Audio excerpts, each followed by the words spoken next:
So I tried dozens of things to become happier, including cold showers, manifesting, waking up at 5 a.m., redesigning my room with bright colors, standing in the sun like a freaking houseplant, and retail therapy. Spoiler alert, am I still unwell? Yes, but I do have a fire wardrobe now. Let's talk about it. So apparently we're all depressed. We're all on the same freaking struggle bus together. We are collectively the saddest generation. So I thought I was just feeling like shit and being dramatic. But then I saw this. 42% of Gen Z say they feel hopeless or constantly overwhelmed. Millions of people are feeling sad, anxious, burnt out, unfulfilled, even though we have more access to wellness tools than ever. Make it make sense. I thought we were supposed to be the unserious, live, laugh, love generation, but apparently we're all crashing out on a weekly basis. So as someone who is often depressed, burnt out, checked out, I've made it my mission to become happy in 6 months. Also, this is part of Changing My Life in 2025 series, where I'm supercharging my mental, physical, and financial health and taking you on the journey. Let's get into it. So I've spent the last 3 months on a mission, Operation Feel Good. I've spent hours researching, reading self-development books, watching movies, listening to happiness experts from Finland. So today I'll be sharing key points of research I've learned, my personal story, and what practices worked and what were overrated. So be sure to stick to the end. When's the last time you felt really excited to wake up? Do you feel like you're really living or just going through the motions week to week? Do you actually feel true joy, or is it just dissociating plus cheap dopamine? Be honest, is your favorite part of the day when it's over? If you're answering yes, you're not alone. 2 out of 3 people, the majority of the population, say they don't feel engaged or fulfilled with their life. And this is so heartbreaking because people who report feeling fulfilled had fewer health problems, lived longer. And people with anxiety, loneliness, constant exhaustion were more likely to face cognitive decline and earlier deaths. Also, did you know happy people are less likely to get sick because our brain is wired directly into our immune system? Being unhappy isn't just sad, it's dangerous for your health, which sucks to hear because it's not like being happy comes easy, okay? Turns out Inner Peace is not on Amazon Prime. So naturally I did what any confused 20-year-old girly would do. I asked the bestie, ChatGPT, how to be happy. No, really, I did. Look, I know that sounds crazy, but like, might as freaking well. Hey, look at me. Come closer. I tried everything. Which brings me to Operation Feel Good. Now, I'm not gonna give you the lame answers like exercise, eat healthy, stop doom scrolling. Even though, spoiler alert, those things work. Let's get into the rest. The first thing I tried was fake it till you make it. Like maybe if I just, pretended to be happy, I would become happier. Like I would somehow trick my brain into being like, I actually want to wake up and smell the roses. Turns out trying to be happy all the time made me more anxious. Which brings me to the second thing I tried, ice showers. Absolutely no. Absolutely no. There's so much horrid advice out there. Don't take an ice shower. Don't torture yourself like that because all of us girls like the shower heat level to be like from the depths of hell. Like if I'm not at risk of getting 3rd-degree burns, I don't want it. Now, did an ice shower shock my system so much it kind of like shocked me out of a depressive rut? Sure. But did it give me joy? Absolutely not. Dislike, unsub. Number 3 is socializing. I tried this because so much research shows that like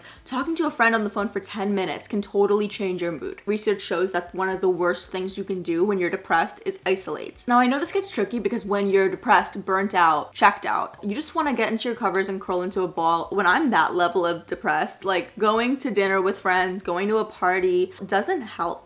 I'm an introvert, so a lot of social interactions actually exhaust me more. What us depressed or introverted people need is just one person who you can be completely unfiltered around. You can be at any energy level, you can say anything, you can literally just sit in silence next to them. Just having that type of company does help. Number 4 is I tried waking up at 5 a.m. for 2 weeks. I'm gonna rate this like a 6.5 out of 10. Oftentimes a part of people's exhaustion and sadness feels like they don't have enough time to do these enriching activities that make them feel fulfilled. Like they just have to wake up, have a long day at work, and then like come home and they just want to check out and doom scroll until they go to sleep. So waking up at 5 a.m. gave me 4 hours every morning before work started to do whatever I wanted. Going to the gym, reading, painting, going for a walk, literally anything. It definitely boosted my mood because I felt like I had more time to just do things I wanted to do. Why it's not a 10 out of 10 is it's just not sustainable for a lot of people, but I would recommend trying it. The fifth thing I tried was prioritizing sleep. And I don't mean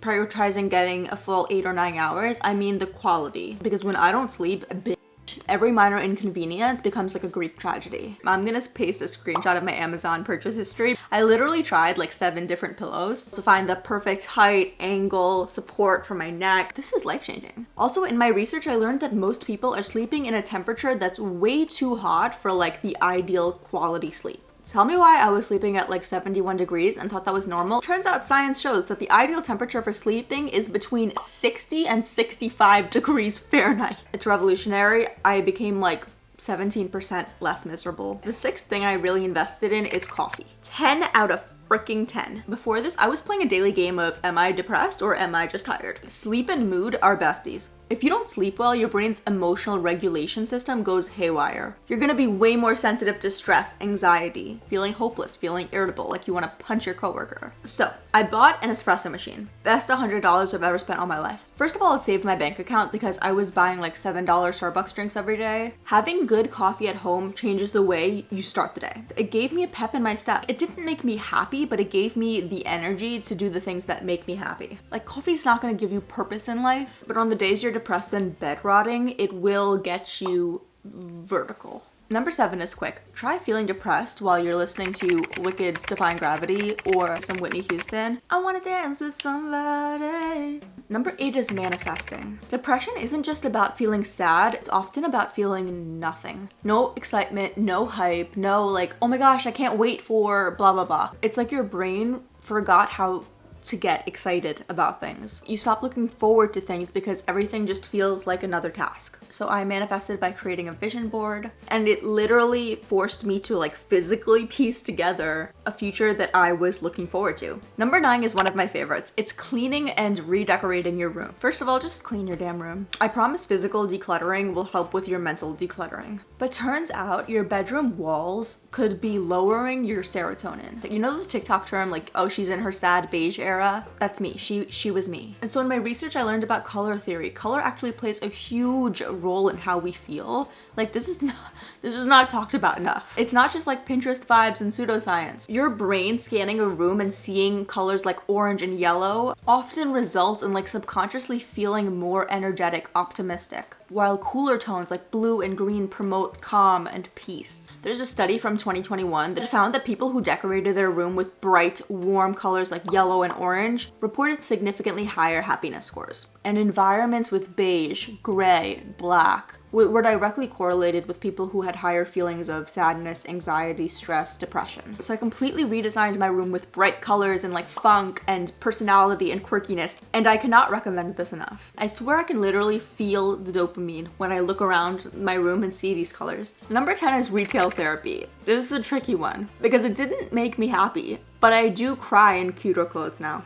I'm just trying to be honest. The 11th thing I tried to become happier is I made a list of low activation exercises. So when I am having bed rotting days, I'll try to do these things to get me off of doom scrolling on my phone. For me, doing my makeup helps. It's really simple. I could do it in bed if I want, but it has a therapeutic element to it. Think crocheting, sketching, creative writing. Now the 11 things I just went over, a lot of them did help my energy, my mood. I had the energy and the mood to do stuff, but now what? Bro, the way I really thought an espresso machine and the Wicked soundtrack would cure me, but as I was doing my research, you know, listening to the monks, they were onto something. I came across this one quote I love that says, most people are about as happy as they make up their minds to be. Another one I love is you can't always control what happens around you, but you can always control how you respond. To Gen Zify it, it's not the vibes around you, it's the vibes within you. Because I really thought happiness would come from changing everything around me, i.e. espresso machine, music,